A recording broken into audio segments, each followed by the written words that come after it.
يا لوماه، يا عيباه، يا عيباه يا قبائل، يا عيباه لا امتاز السكوت، يا عيباه حرام وطلاق. لو حسابكم تقاتلوا الحوثي في الجنابي إذا ما عاد بالسلاح.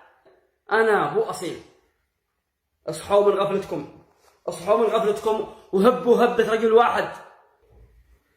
لدي رسالة مستعجلة إلى المتحوثين وإلى الزنابيل وإلى من عادهم ساكتين للظلم وللطغيان الحوثي. هل شاهدتوا المقطع الفيديو؟ شفتوا هذاك المقطع؟ شاهدوا شوفوها.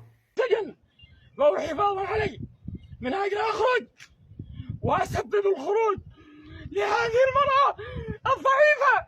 والله إننا تعرضنا لكل المصائب، لكن كرامتي والله لا أظل شامخا، وإني لا أرجع إلا بقتال عظيم.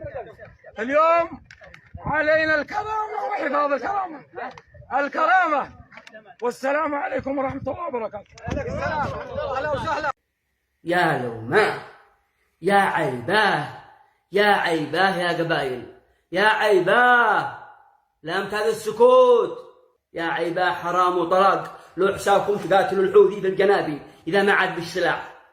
أنا أبو أصيل، اصحوا من غفلتكم، اصحوا من غفلتكم وهبوا هبة رجل واحد.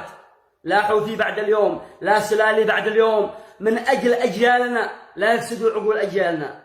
وتحياتي لكم، هذه رسالة.